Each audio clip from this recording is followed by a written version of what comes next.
श्री पंचमुखी वीर हनुमान कवचम विनियोगः। ओम अस्य श्री पंचमुखी वीर हनुमत् कवच स्तोत्र महामंत्रस्य ब्रह्मा ऋषिः गायत्री छंदः पंचमुख्यंतर्गतः श्रीरामरूपी परमात्मा देवता रांग बीजम मंग शक्तिः चंद्र इति कीलकम पंचमुख्यंतर्गत श्रीरामरूपी परमात्म प्रसाद सिद्ध्यर्थे मम सर्वाभीष्ट सिद्ध्यर्थे जपे विनियोगः। अथ ध्यानम्। वन्दे वानर नारसिंह खगराट् क्रोडास्ववक्त्रान्वितम् दिव्यालंकरणं त्रिपंचनयनं देदीप्यमानं रुचा हस्ताब्जैरसिखेटपुस्तकसुधा कुम्भाङ्कुशादीन्हलान् खट्वाङ्गं फणिभूरुहं दशभुजं सर्वारिदर्पापहम्। ईश्वर उवाच अथ ध्यानं प्रवक्ष्यामि शृणु सर्वांगसुन्दरी यत्कृतं देवदेवेशी ध्यानं हनुमतः परं पंचवक्त्रं महाभीमं त्रिपंचनयनैर्युतं बाहुभिर्दशभिर्युक्तं सर्वकामार्थसिद्धिदं पूर्वं तु वानरं वक्त्रं कोटिसूर्यसमप्रभं दंष्ट्राकरालवदनं भ्रिकुटिकुटिलेक्षणम् अन्यत्तु दक्षिणं वक्त्रं नारसिंहं महाद्भुतम् अत्यग्रतेजोज्ज्वलितं भीषणं भयनाशनं पश्चिमं गारुडं वक्त्रं वज्रकुण्डं महाबलं सर्वनागप्रशमनं विषभूतादिकृन्तनम् उत्तरं सौकरं वक्त्रं कृष्णं दीप्तं महोज्ज्वलं पातालसिद्धिवेताल ज्वररोगादिकृन्तनम् ऊर्ध्वं हयाननं घोरं दानवान्तकरं परम् एतत् पञ्चमुखं तस्य ध्यायतामभयङ्करं खड्गं त्रिशूलं खट्वाङ्गं पाशाङ्कुशसुपर्वतं मुष्टिद्रुमगदाभिन्दी पालज्ञानेन संयुतम् एतान्यायुधजालानि धारयन्तं यजामहे प्रेतासनोपविष्टं तु सर्वाभरणभूषितं दिव्यमालाम्बरधरं दिव्यगन्धानुलेपनं सर्वाश्चर्यमयं देवमनन्तं विश्वतोमुखम् पञ्चास्यमच्युतमनेकविचित्रवीर्यं श्रीशङ्खचक्ररमणीयभुजाग्रदेशं पीताम्बरं मुकुटकुण्डलनूपुराङ्गम् उद्योतितं कविवरं हृदि भावयामि। मर्कटे समहोत्साह सर्वशोकविनाशक शत्रून् संहर मां रक्ष श्रियं दापय मे प्रभो। हरिमर्कटमर्कटमन्त्रमिमं परिलिख्यति लिख्यति भूमितले यदि नश्यति नश्यति शत्रुकुलं यदि मुञ्चति मुञ्चति वामकरः इति ध्यानम्। श्री पंचमुख हनुमत् कवच स्तोत्र महामंत्र पठनं करिष्ये। ओम हरिमर्कट महामर्कटाय ओम वं वं वं वं वं वं फट् फे फे स्वाहा। ओम हरिमर्कट महामर्कटाय ओम गं गं गं गं गं गं फट् फे फे स्वाहा। ओम हरिमर्कट महामर्कटाय ओम खें खें खें खें खें खें फट फे फे मारणाय स्वाहा। ओम हरिमरकट मरकटाय ओम ठं ठं ठं ठं ठं ठं फट फे फे स्तंभनाय स्वाहा। ओम हरिमरकट मरकटाय ओम ओम ओम ओम ओम ओम फट फे फे आकर्षण सत्वकाय स्वाहा। ओम हरिमरकट मरकट मंत्रमिदं परिलिख्यति लिख्यति भूमितले यदि नश्यति नश्यति वामकरे परिमुञ्चति मुञ्चति शृङ्खलिका। ओम नमो भगवते पंचवदनाय पूर्वे कपिमुखाय श्रीवीर हनुमते ओम टं टं टं टं टं टं सकल शत्रु संहाराय हुं फट फे फे फे फे फे फे स्वाहा। ओम नमो भगवते श्री पंचवदनाय दक्षिणे करालवदन श्री नृसिंहमुखाय श्री वीर हनुमते ओम हं हं हं हं हं हं सकल भूत प्रेत दमनाय महाबलाय हुं फट फे फे फे फे फे फे स्वाहा। ओम नमो भगवते पंचवदनाय पश्चिमे गरुड़मुखाय श्रीवीर हनुमते ओम मं मं मं मं मं मं महारुद्राय सकल रोग विष परिहाराय हुं फट फे फे फे फे फे फे स्वाहा। ओम नमो भगवते पंचवदनाय उत्तरे आदिवराह मुखाय श्रीवीर हनुमते ओम लं लं लं लं लं लं लक्ष्मण प्राणदात्रे लंकापुरी दाहनाय सकल संपत्कराय पुत्र पौत्राद्य विवृद्धिकराय ओम नमः स्वाहा।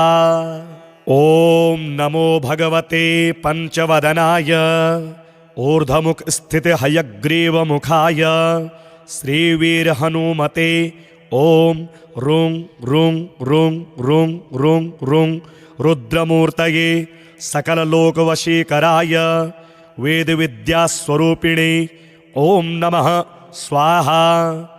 ओम कं खं गं घं ङं चं छं जं झं यं टं ठं डं ढं णं तं तं दं धन नन पम फम बम भम मम यं रं लं वं शं सं सं हं लं शं स्वाहा।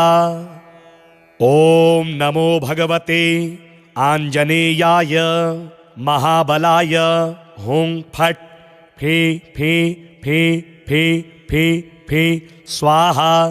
ओम नमो भगवते श्रीवीर हनुमते प्रबल पराक्रमाय आक्रांत दिग्मंडलाय शोभिताननाय धवलीकृत वज्रदेहाय जगच्चिंतकाय रुद्रावताराय लंकापुरी दाहनाय उददिलंघनाय सेतुबंधनाय दशकंठ शिरः क्रांताय सीताश्वासनाय अनंतकोटि ब्रह्मांड नायकाय महाबलाय वायुपुत्राय अंजना देवी गर्भसंभूताय श्रीराम लक्ष्मणानंदकराय कपिसैन्य प्रियकराय सुग्रीव सहाय कारण कार्य साधकाय पर्वतोत्पाटनाय कुमार ब्रह्मचारिणे गंभीर शब्दोदयाय श्रीरामचंद्रदूताय आंजनेयाय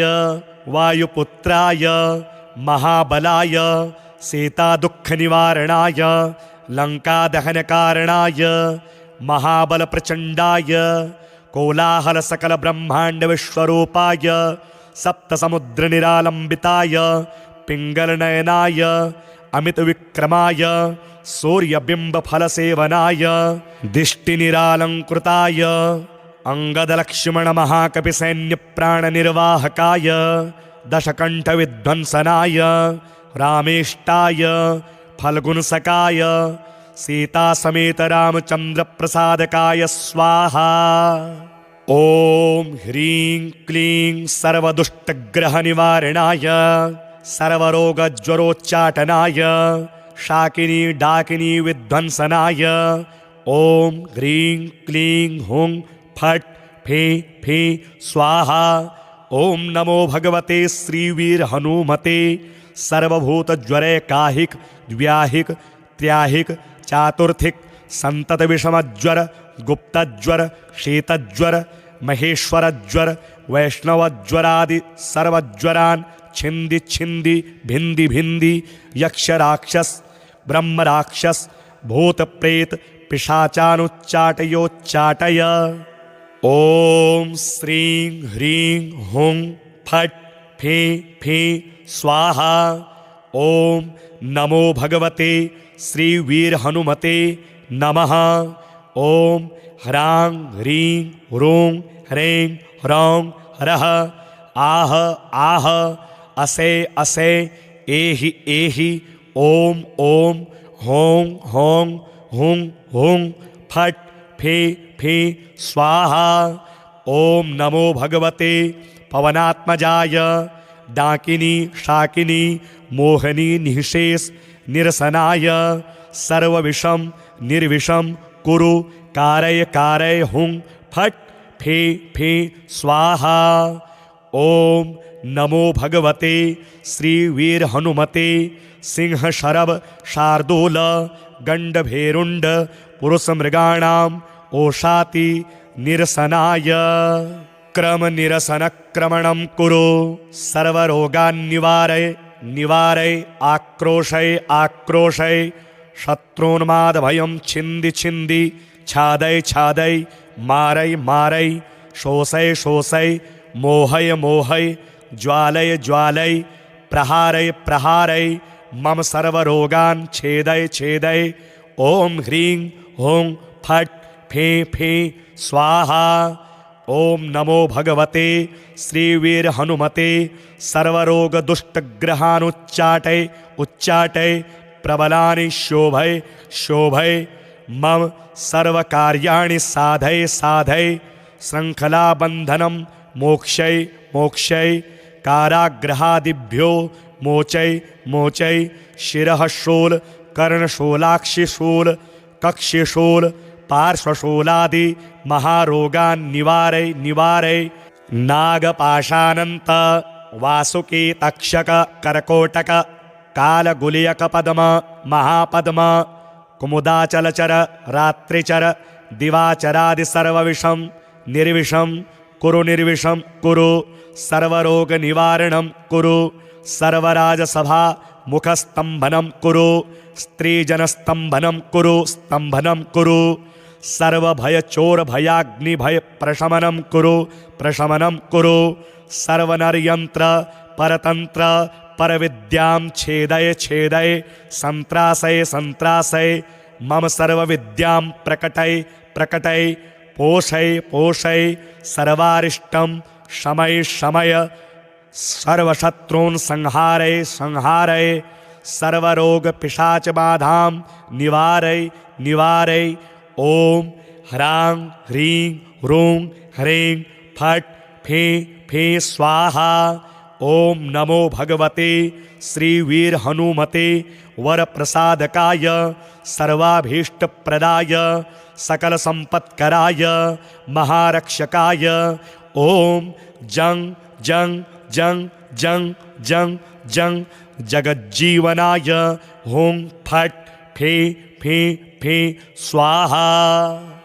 य इदं कवचं नित्यं प्रपठेत् प्रयतो नरः एकवारं पठेत् नित्यं सर्वशत्रुविनाशनं द्विवारं तु पठेत् नित्यं पुत्रपौत्रप्रवर्धनं त्रिवारं यः पठेत् नित्यं सर्वसम्पत्करं शुभं चतुर्वारं पठेत् नित्यं सर्वरोगनिवारणं पञ्चवारं पठेन्नित्यं सर्वशत्रुवशीकरं षड्वारं तु पठेन्नित्यं सर्वदेववशीकरं सप्तवारं पठेन्नित्यं सर्वसौभाग्यदायकम् अष्टवारं पठेन्नित्यम् इष्टकामार्थसिद्धिदं नववारं सप्तकेन सर्वराज्यवशीकरं दशवारं च प्रजपेत् त्रैलोक्यज्ञानदर्शनम् एकादशं जपित्वा तु सर्वसिद्धिकरं नृणां त्रिसप्तनववारं च राजभोगं च सम्भवेत् द्विसप्तदशवारं तु त्रैलोक्यज्ञानदर्शनं दशैकवारं पठनादिदं मन्त्रं त्रिसप्तकं स्वजनैस्तु समायुक्तैस्त्रैलोक्यविजयी भवेत् कवचस्मरणादेव महाफलमवाप्नुयात् चन्द्राभं चरणारविन्दयुगलं कौपीनमौञ्जीधरं नाभ्यां वैकटिसूत्रयुक्तवसनं यज्ञोपवीतं शुभम् हस्ताभ्यामवलम्बिताञ्जलिपुटं हारावलीकुण्डलं बिभ्रद्दीर्घशिखाप्रसन्नवदनं वन्द्याञ्जनेयं भजे। अथ ध्यानं प्रवक्ष्यामि शृणु सर्वाङ्गसुन्दरी यत्कृतं देवदेवेशी ध्यानं हनुमतः परं पञ्चवक्त्रं महाभीमं त्रिपञ्चनयनैर्युतं बाहुभिर्दशभिर्युक्तं सर्वकामार्थसिद्धिदं पूर्वं तु वानरं वक्त्रं कोटिसूर्यसमप्रभं दंष्ट्राकरालवदनं भ्रिकुटिकुटिलेक्षणम् अन्यत्तु दक्षिणं वक्त्रं नारसिंहं महाद्भुतम् अत्यग्रतेजोज्ज्वलितं भीषणं भयनाशनं पश्चिमं गारुडं वक्त्रं वज्रकुण्डं महाबलं सर्वनागप्रशमनं विषभूतादिकृन्तनम् उत्तरं सौकरं वक्त्रं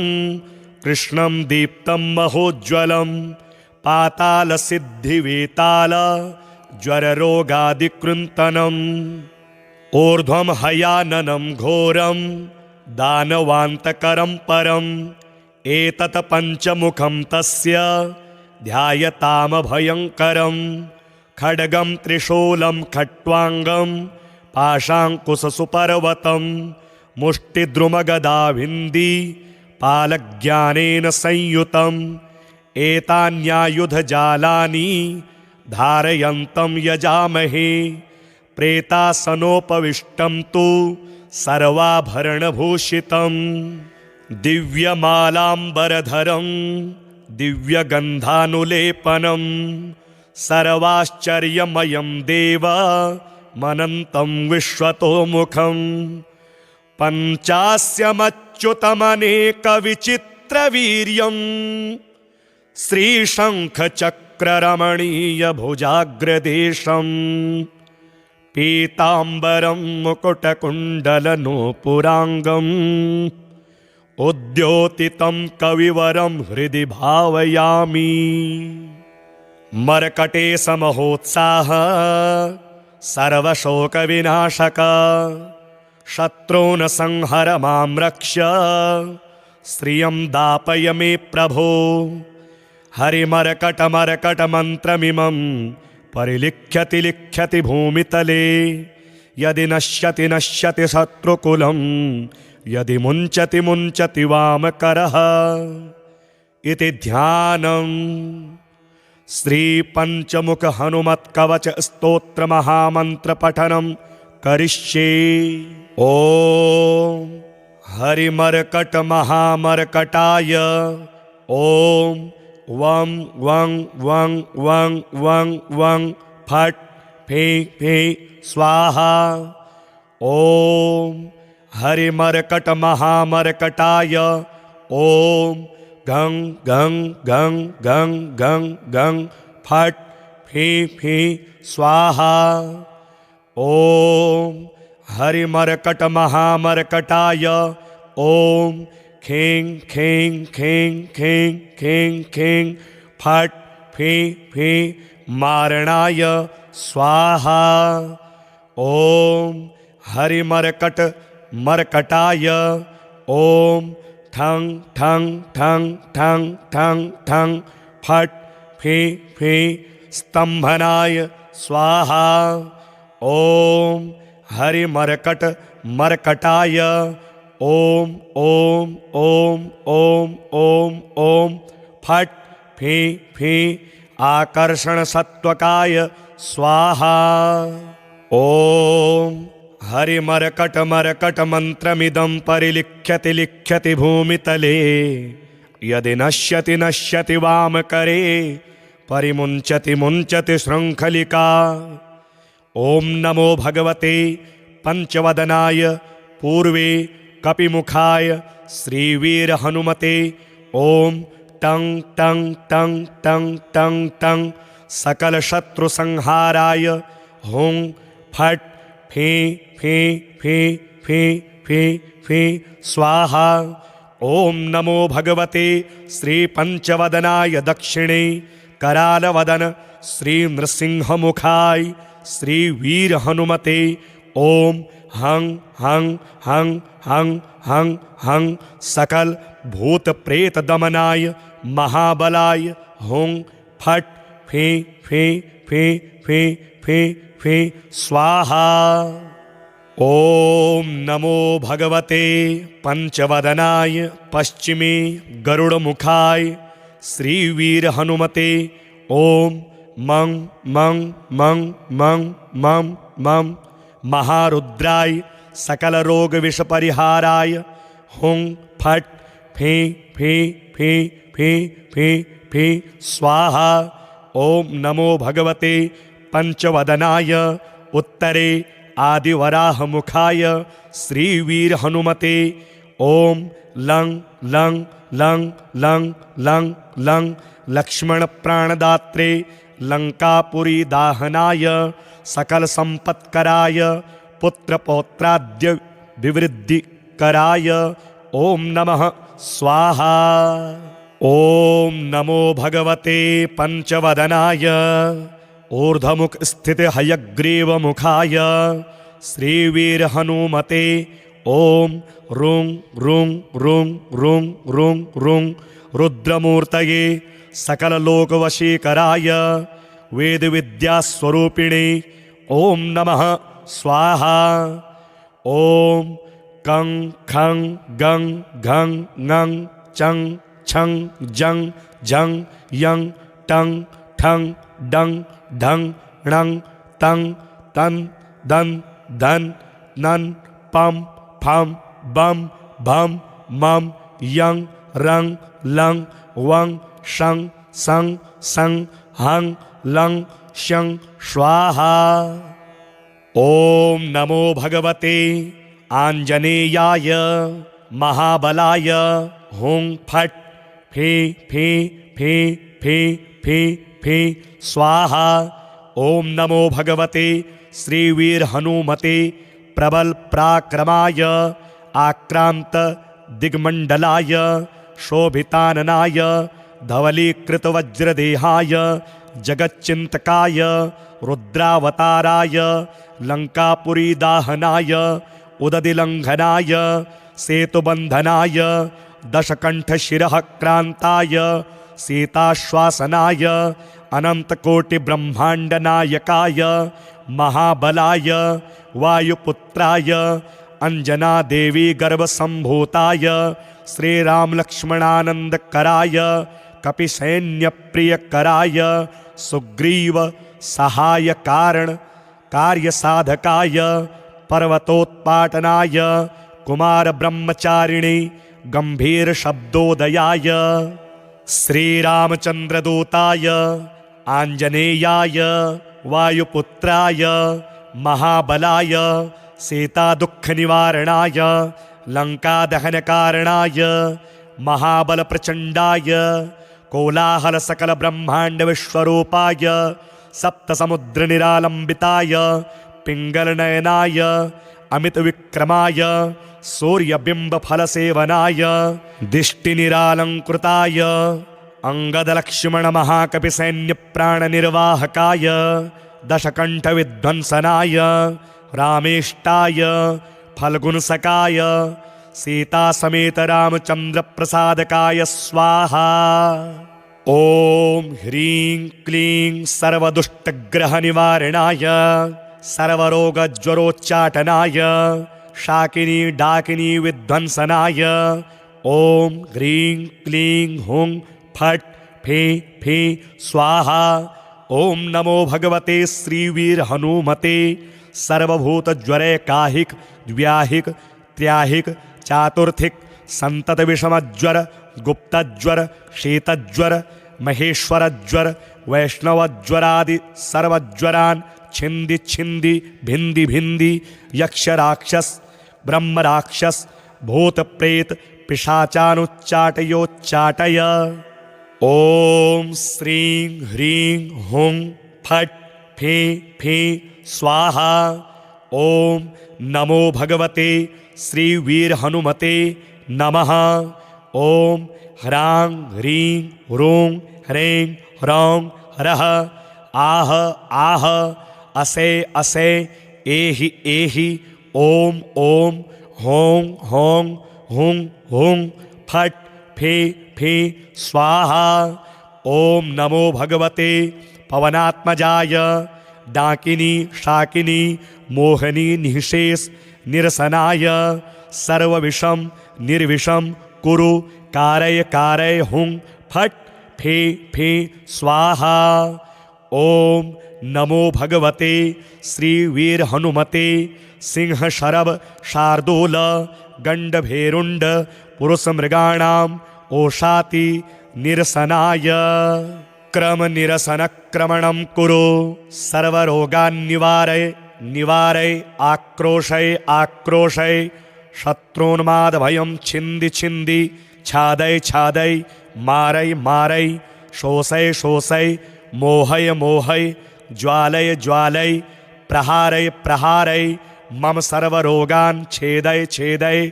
ओम ह्रीं हुं फट् फे फे स्वाहा। ओम नमो भगवते श्रीवीर हनुमते सर्वरोग दुष्टग्रहानुच्चाटय उच्चाटय प्रबलानि शोभय शोभय मम सर्वकार्याणि साधय साधय श्रृंखलाबन्धनं मोक्षय मोक्षय काराग्रहादिभ्यो मोचय मोचय शिरः शूल कर्णशूलाक्षिशूल कक्षिशूल पार्श्वशूलादि महारोगान् निवारय निवारय नागपाशानंत वासुकी तक्षक करकोटक कालगुलियक पद्म महापद्म कुमुदाचलचर रात्रिचर दिवाचरादि सर्वविषम निर्विषम कुरु निर्विषम कुरु सर्वरोग निवारणं कुरु सर्वराजसभा मुखस्तंभनं कुरु स्त्रीजनस्तंभनं कुरु स्तंभनं कुरु सर्वभय चोर भयाग्नि भय प्रशमनं कुरु प्रशमनं कुरु सर्वनरयंत्र परतंत्र परविद्यां छेदय छेदय संत्रासय संत्रासय मम सर्वविद्यां प्रकटय प्रकटय पोषय पोषय सर्वारिष्टं शमय शमय सर्वशत्रून् संहारय संहारय सर्वरोग पिशाच बाधां निवारय निवारय। ओम ह्रां ह्रीं ह्रूं ह्रैं फट् फे फे स्वाहा।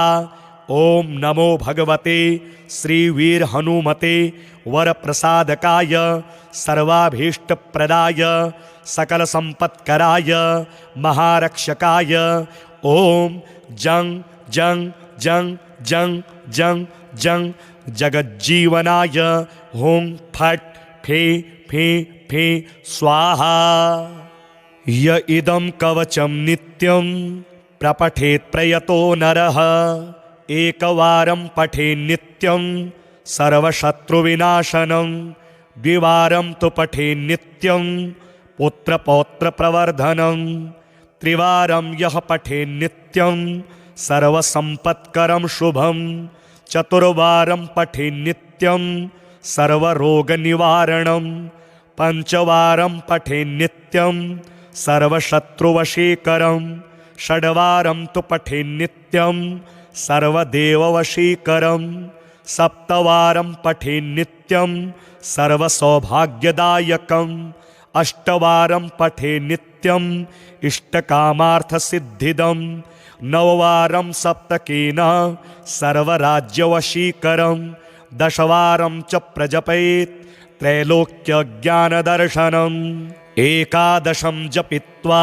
तु सर्वसिद्धिकरं नृणां त्रिसप्तनववारं च राजभोगं च सम्भवेत् द्विसप्तदशवारं तु त्रैलोक्यज्ञानदर्शनं दशैकवारं पठनादिदं मन्त्रं त्रिसप्तकं स्वजनैस्तु समायुक्तैस्त्रैलोक्यविजयी भवेत् कवचस्मरणादेव महाफलमवाप्नुयात् चन्द्राभं चरणारविन्दयुगलं कौपीनमौञ्जीधरं नाभ्यां वैकटिसूत्रयुक्तवसनं यज्ञोपवीतं शुभं हस्ताभ्यामवलम्बिताञ्जलिपुटं हारावलीकुण्डलं बिभ्रद्दीर्घशिखाप्रसन्नवदनं वन्द्याञ्जनेयं भजे। अथ ध्यानं प्रवक्ष्यामि शृणु सर्वाङ्गसुन्दरी यत्कृतं देवदेवेशी ध्यानं हनुमतः परं पञ्चवक्त्रं महाभीमं त्रिपञ्चनयनैर्युतं बाहुभिर्दशभिर्युक्तं सर्वकामार्थसिद्धिदं पूर्वं तु वानरं वक्त्रं कोटिसूर्यसमप्रभं दंष्ट्राकरालवदनं भ्रिकुटिकुटिलेक्षणम् अन्यत्तु दक्षिणं वक्त्रं नारसिंहं महाद्भुतम् अत्यग्रतेजोज्ज्वलितं भीषणं भयनाशनं पश्चिमं गारुडं वक्त्रं वज्रकुण्डं महाबलं सर्वनागप्रशमनं विषभूतादिकृन्तनं उत्तरं सौकरं वक्त्रं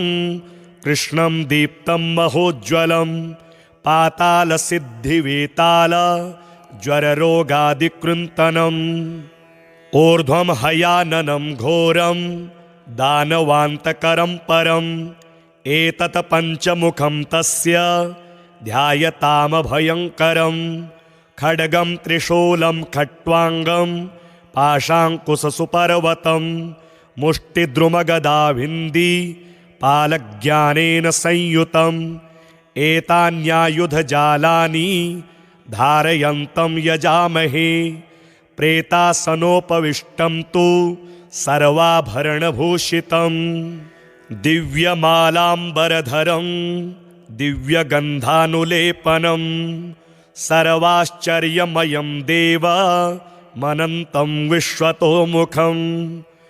पञ्चास्यमच्युतमनेकविचित्रवीर्यम् श्रीशङ्खचक्ररमणीयभुजाग्रदेशं पीताम्बरं मुकुटकुण्डलनूपुराङ्गम् उद्योतितं कविवरं हृदि भावयामि मर्कटेशमहोत्साह सर्वशोकविनाशक शत्रून् संहर मां रक्ष श्रियं दापय मे प्रभो हरिमर्कटमर्कटमन्त्रमिमं परिलिख्यति लिख्यति भूमितले यदि नश्यति नश्यति शत्रुकुलं यदि मुञ्चति मुञ्चति वामकरः इति ध्यानम् श्रीपञ्चमुख हनुमत्कवच स्तोत्र महामन्त्रपठनं करिष्ये। ॐ हरिमर्कट महामर्कटाय ॐ वं वं वं वं वं वं फट् फे फे स्वाहा। ओम हरिमर्कट महामर्कटाय ओम गं गं गं गं गं गं फट फे फे स्वाहा। ओम हरिमर्कट महामर्कटाय ओम खें खें खें खें खें खें फट फे फे मारणाय स्वाहा। ओम हरिमर्कट मर्कटाय ओम ठं ठं ठं ठं ठं ठं फट फे फे स्तंभनाय स्वाहा। ओम हरिमर्कट मर्कटाय ओम ओम ओम ओम ओम ओम फट फे फे आकर्षण सत्वकाय स्वाहा। ओम हरिमर्कट मर्कट मंत्रमिदं परिलिख्यति लिख्यति भूमितले यदि नश्यति नश्यति वामकरे परिमुञ्चति मुञ्चति शृङ्खलिका। ओम नमो भगवते पंचवदनाय पूर्वे कपिमुखाय श्रीवीर हनुमते ओम टं टं टं टं टं टं सकल शत्रु संहाराय हुं फट फे फे फे फे फे फे स्वाहा। ओम नमो भगवते श्री पंचवदनाय दक्षिणे करालवदन श्री नृसिंहमुखाय श्री वीर हनुमते ओम हं हं हं हं हं हं सकल भूत प्रेत दमनाय महाबलाय हुं फट फे फे फे फे फे फे स्वाहा। ओम नमो भगवते पंचवदनाय पश्चिमे गरुड़मुखाय श्रीवीर हनुमते ओम मं मं मं मं मं मं महारुद्राय सकल रोग विष परिहाराय हुं फट फे फे फे फे फे फे स्वाहा। ओम नमो भगवते पंचवदनाय उत्तरे आदिवराह मुखाय श्रीवीर हनुमते ओम लं लं लं लं लं लं लक्ष्मण प्राणदात्रे लंकापुरी दाहनाय सकल संपत्कराय पुत्र पौत्राद्य विवृद्धि कराय ओम नमः स्वाहा। ओम नमो भगवते पंचवदनाय ऊर्ध्वमुख स्थित हयग्रीव मुखाय श्रीवीर हनुमते ओम रुं रुं रुं रुं रुं रुं रुद्रमूर्तये सकल लोक वशीकराय वेद विद्या स्वरूपिणे ओम नमः स्वाहा। ओम कं खं गं घं ङं चं छं जं झं यं टं ठं डं ढं णं तं तं दं धन नन पम फम बम भम मम यं रं लं वं शं सं सं हं लं शं स्वाहा। ओम नमो भगवते आंजनेयाय महाबलाय हुं फट फे फे फे फे फे फे स्वाहा।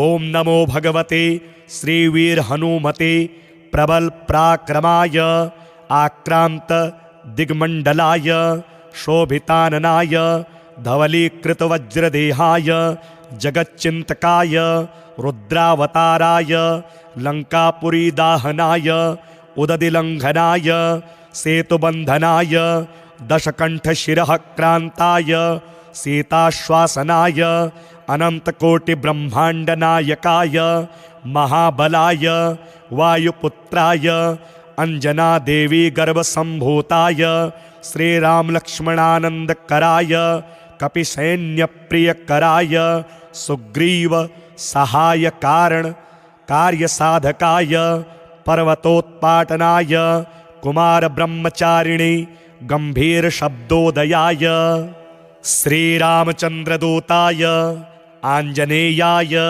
वायुपुत्राय महाबलाय सीतादुःखनिवारणाय लङ्कादहनकारणाय महाबलप्रचण्डाय कोलाहलसकलब्रह्माण्डविश्वरूपाय सप्तसमुद्रनिरालम्बिताय पिङ्गलनयनाय अमितविक्रमाय सूर्यबिम्बफलसेवनाय दिष्टिनिरालङ्कृताय अङ्गदलक्ष्मणमहाकपिसैन्यप्राणनिर्वाहकाय दशकण्ठविध्वंसनाय रामेष्टाय फल्गुनसकाय सीतासमेत रामचन्द्रप्रसादकाय स्वाहा।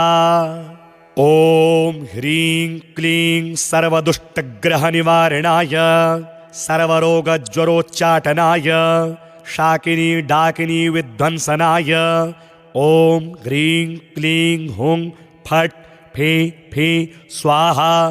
ॐ नमो भगवते श्रीवीर हनुमते सर्वभूतज्वरे काहिक द्व्याहिक त्र्याहिक चातुर्थिक संतत विषमज्वर गुप्तज्वर शीतज्वर महेश्वरज्वर वैष्णवज्वरादि सर्वज्वरान् छिंदि छिंदि भिंदि भिंदि यक्ष राक्षस ब्रह्म राक्षस भूत प्रेत पिशाचानुच्चाटयोच्चाटय।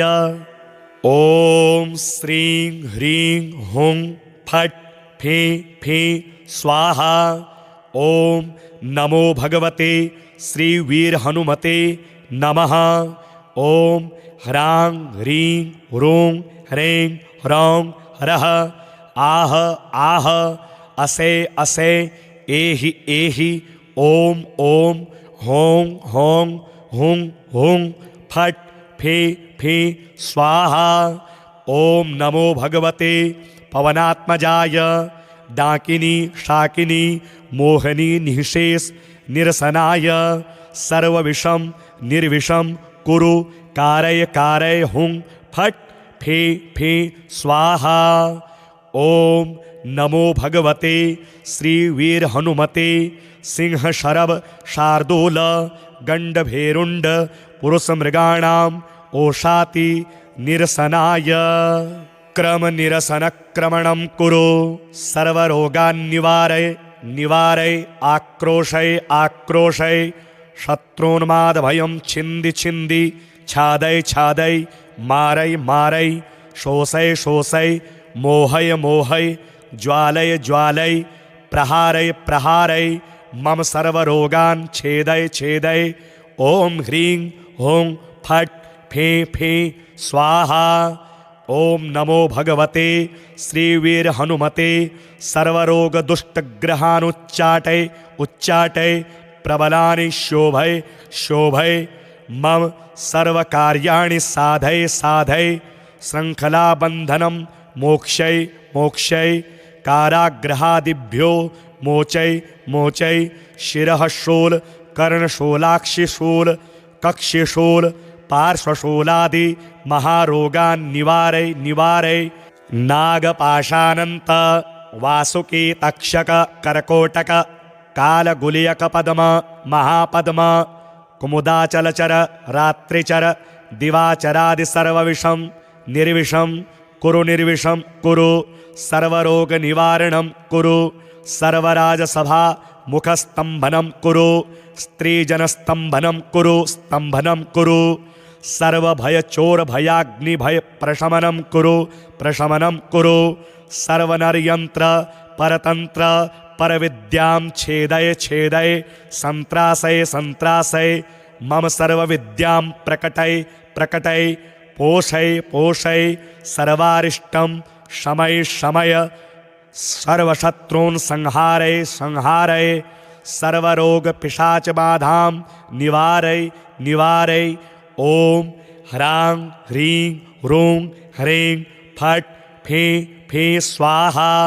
ॐ नमो भगवते श्रीवीर हनुमते वरप्रसादकाय सर्वाभीष्टप्रदाय सकलसम्पत्कराय महारक्षकाय ॐ जं जं जं जं जं जं जगज्जीवनाय हुं फट् फे फे फे स्वाहा।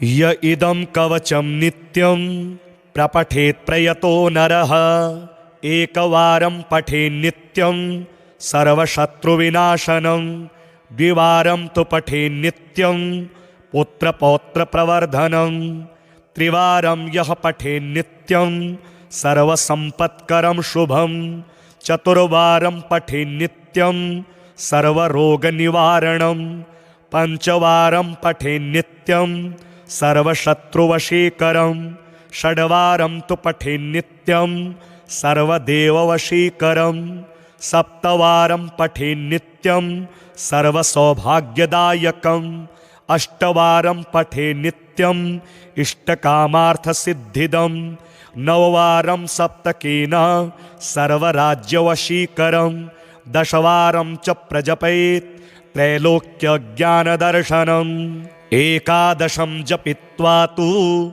सर्वसिद्धिकरं नृणां, त्रिसप्तनववारं च राजभोगं च सम्भवेत्, द्विसप्तदशवारं तु त्रैलोक्यज्ञानदर्शनं, दशैकवारं पठनादिदं मन्त्रं त्रिसप्तकं, स्वजनैस्तु समायुक्तैस्त्रैलोक्यविजयी भवेत्, कवचस्मरणादेव महाफलमवाप्नुयात्। चन्द्राभं चरणारविन्दयुगलं कौपीनमौञ्जीधरं, नाभ्यां वैकटिसूत्रयुक्तवसनं, यज्ञोपवीतं शुभं, हस्ताभ्यामवलम्बिताञ्जलिपुटं हारावलीकुण्डलं, बिभ्रद्दीर्घशिखा प्रसन्नवदनं,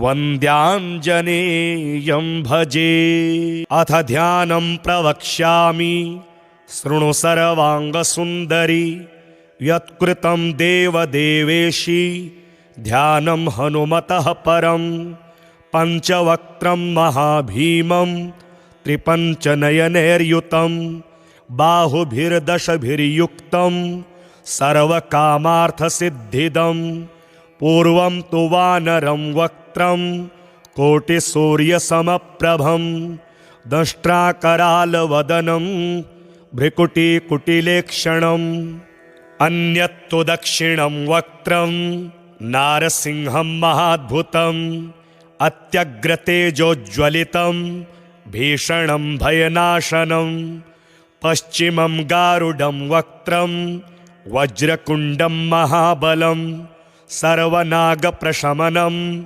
विषभूतादिकृन्तनं, उत्तरं सौकरं वक्त्रं कृष्णं दीप्तं महोज्ज्वलं, पातालसिद्धिवेताल ज्वररोगादिकृन्तनम्, ऊर्ध्वं हयाननं घोरं दानवान्तकरं परम्, एतत् पञ्चमुखं तस्य ध्यायतामभयङ्करं, खड्गं त्रिशूलं खट्वाङ्गं पाशाङ्कुशसुपर्वतं, मुष्टिद्रुमगदाभिन्दी पालज्ञानेन संयुतं, एतान्यायुधजालानि धारयन्तं यजामहे, प्रेतासनोपविष्टं तु सर्वाभरणभूषितं, दिव्यमालाम्बरधरं दिव्यगन्धानुलेपनं, सर्वाश्चर्यमयं देवमनन्तं विश्वतोमुखं, पञ्चास्यमच्युतमनेकविचित्रवीर्यं, श्रीशङ्खचक्ररमणीयभुजाग्रदेशं, पीताम्बरं मुकुटकुण्डलनूपुराङ्गम्, उद्योतितं कविवरं हृदि भावयामि। मर्कटेशमहोत्साह सर्वशोकविनाशक, शत्रून् संहर मां रक्ष, श्रियं दापय मे प्रभो। हरिमर्कटमर्कटमन्त्रमिमं परिलिख्यति लिख्यति भूमितले, यदि नश्यति नश्यति शत्रुकुलं, यदि मुञ्चति मुञ्चति वामकरः। इति ध्यानम्। श्रीपञ्चमुख हनुमत्कवच स्तोत्र महामन्त्र पठनं करिष्ये। ॐ हरिमर्कट महामर्कटाय ओम वं वं वं वं वं वं फट फे फे स्वाहा। ओम हरिमर्कट महामर्कटाय ओम गं गं गं गं गं गं फट फे फे स्वाहा। ओम हरिमर्कट महामर्कटाय ओम खें खें खें खें खें खें फट फे फे मारणाय स्वाहा। ओम हरिमर्कट मर्कटाय ओम ठं ठं ठं ठं ठं ठं फट फे फे स्तंभनाय स्वाहा। ओम हरिमर्कट मर्कटाय ओम ओम ओम ओम ओम ओम फट फे फे आकर्षण सत्वकाय स्वाहा। ओम हरिमर्कट मर्कट मंत्रमिदं परिलिख्यति लिख्यति भूमितले यदि नश्यति नश्यति वामकरे परिमुञ्चति मुञ्चति शृङ्खलिका। ओम नमो भगवते पंचवदनाय पूर्वे कपिमुखाय श्रीवीर हनुमते ओम टं टं टं टं टं टं सकल शत्रु संहाराय हुं फट फे फे फे फे फे फे स्वाहा। ओम नमो भगवते श्री पंचवदनाय दक्षिणे करालवदन श्री नृसिंहमुखाय श्री वीर हनुमते ओम हं हं हं हं हं हं सकल भूत प्रेत दमनाय महाबलाय हुं फट फे फे फे फे फे फे स्वाहा। ओम नमो भगवते पंचवदनाय पश्चिमे गरुड़मुखाय श्रीवीर हनुमते ओम मं मं मं मं मं मं महारुद्राय सकल रोग विष परिहाराय हुं फट फे फे फे फे फे फे स्वाहा। ओम नमो भगवते पंचवदनाय उत्तरे आदिवराह मुखाय श्रीवीर हनुमते ओम लं लं लं लं लं लं लक्ष्मण प्राणदात्रे लंकापुरी दाहनाय सकल संपत्कराय पुत्र पौत्राद्य विवृद्धि कराय ओम नमः स्वाहा। ओम नमो भगवते पंचवदनाय ऊर्ध्वमुख स्थित हयग्रीव मुखाय श्रीवीर हनुमते ओम रुं रुं रुं रुं रुं रुं रुद्रमूर्तये सकल लोकवशीकराय वेद विद्या स्वरूपिणे ओम नमः स्वाहा।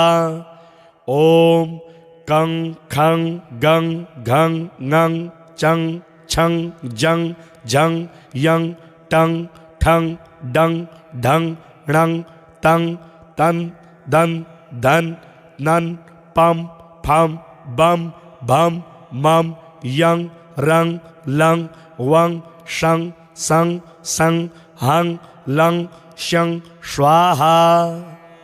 ओम नमो भगवते आंजनेयाय महाबलाय हुं फट फे फे फे फे फे फे स्वाहा। ओम नमो भगवते श्रीवीर हनुमते प्रबल पराक्रमाय आक्रांत दिग्मंडलाय शोभिताननाय धवलीकृत वज्रदेहाय जगच्चिंतकाय रुद्रावताराय लंकापुरी दाहनाय उददिलंघनाय सेतुबंधनाय दशकंठ शिरः क्रांताय सीताश्वासनाय अनंतकोटि ब्रह्मांड नायकाय महाबलाय वायुपुत्राय अंजना देवी गर्भ संभूताय श्री राम लक्ष्मणानंदकराय कपिसैन्य प्रिय कराय सुग्रीव सहाय कारण कार्य साधकाय पर्वतोत्पाटनाय कुमार ब्रह्मचारिणे गंभीर शब्दोदयाय श्रीरामचंद्रदूताय आंजनेयाय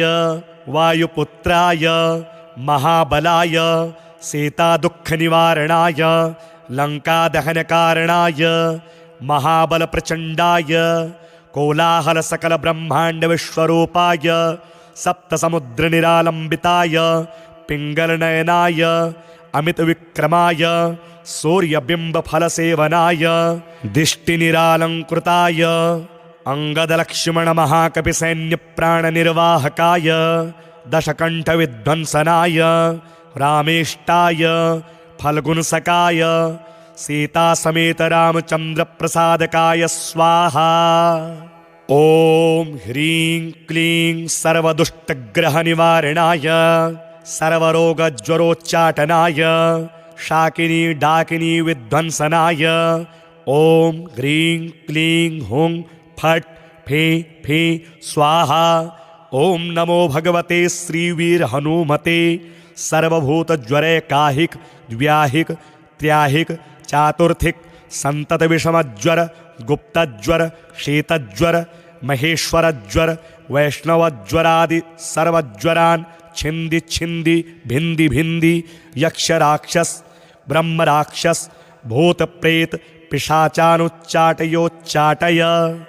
ओम श्रीं ह्रीं हुं फट् फे फे स्वाहा। ओम नमो भगवते श्री वीर हनुमते नमः। ओम ह्रां ह्रीं ह्रूं ह्रैं ह्रौं ह्रः आह आह असे असे एहि एहि ओम ओम हों हों हुं हुं फट् फे फे स्वाहा। ओम नमो भगवते पवनात्मजाय डाकिनी शाकिनी मोहनी निःशेष निरसनाय सर्वविषम निर्विषम कुरु कारय कारय हुं फट् फे फे स्वाहा। ओम नमो भगवते श्री वीर हनुमते सिंह शरभ शार्दूल गंडभेरुंड पुरुष मृगाणाम ओषाति निरसनाय क्रम निरसन क्रमणं कुरु सर्वरोगान् निवारय निवारय आक्रोशय आक्रोशय शत्रुन्माद भयं छिंदि छिंदि छादय छादय मारय मारय शोषय शोषय मोहय मोहय ज्वालय ज्वालय प्रहारय प्रहारय मम सर्वरोगान् छेदय छेदय। ओम ह्रीं हुं फट् फे फे स्वाहा। ओम नमो भगवते श्रीवीर हनुमते सर्वरोग दुष्टग्रहानुच्चाटय उच्चाटय प्रबलानि शोभय शोभय मम सर्वकार्याणि साधय साधय श्रृंखलाबन्धनं मोक्षय मोक्षय काराग्रहादिभ्यो मोचय मोचय शिरः शूल कर्णशूलाक्षिशूल कक्षिशूल पार्श्वशूलादि महारोगान् निवारय निवारय नागपाशानंत वासुकी तक्षक करकोटक कालगुलियक पद्म महापद्म कुमुदाचलचर रात्रिचर दिवाचरादि सर्वविषम निर्विषम कुरु निर्विषम कुरु सर्वरोग निवारणं कुरु सर्वराजसभा मुखस्तंभनं कुरु स्त्रीजनस्तंभनं कुरु स्तंभनं कुरु सर्वभय चोर भयाग्नि भय प्रशमनं कुरु प्रशमनं कुरु सर्वनरयंत्र परतंत्र परविद्यां छेदय छेदय संत्रासय संत्रासय मम सर्वविद्यां प्रकटय प्रकटय पोषय पोषय सर्वारिष्टं शमय शमय सर्वशत्रून् संहारय संहारय सर्वरोग पिशाच बाधां निवारय निवारय। ओम ह्रां ह्रीं ह्रूं ह्रैं फट् फे फे स्वाहा। ओम नमो भगवते श्रीवीर हनुमते वरप्रसादकाय सर्वाभीष्टप्रदाय सकल संपत्कराय महारक्षकाय ओम जं जं जं जं जं जं जगज्जीवनाय हुं फट् फे फे फे स्वाहा। य इदं कवचं नित्यं प्रपठेत् प्रयतो नरः एकवारं पठेत् नित्यं सर्वशत्रुविनाशनं द्विवारं तु पठेत् नित्यं पुत्रपौत्रप्रवर्धनं त्रिवारं यः पठेत् नित्यं सर्वसम्पत्करं शुभं चतुर्वारं पठेत् नित्यं सर्वरोगनिवारणं पञ्चवारं पठेत् नित्यं सर्वशत्रुवशीकरं षड्वारं तु पठेत् नित्यं सर्वदेववशीकरं सप्तवारं पठेत् नित्यं सर्वसौभाग्यदायकम् अष्टवारं पठेत् नित्यं इष्टकामार्थसिद्धिदं नववारं सप्तकेन सर्वराज्यवशीकरं दशवारं च प्रजपेत् त्रैलोक्यज्ञानदर्शनम् एकादशं जपित्वा तु सर्वसिद्धिकरं नृणां त्रिसप्तनववारं च राजभोगं च सम्भवेत् द्विसप्तदशवारं तु त्रैलोक्यज्ञानदर्शनं दशैकवारं पठनादिदं मन्त्रं त्रिसप्तकं स्वजनैस्तु समायुक्तैस्त्रैलोक्यविजयी भवेत् कवचस्मरणादेव महाफलमवाप्नुयात् चन्द्राभं चरणारविन्दयुगलं कौपीनमौञ्जीधरं नाभ्यां वैकटिसूत्रयुक्तवसनं यज्ञोपवीतं शुभं हस्ताभ्यामवलम्बिताञ्जलिपुटं हारावलीकुण्डलं बिभ्रद्दीर्घशिखा प्रसन्नवदनं वन्द्याञ्जनेयं भजे।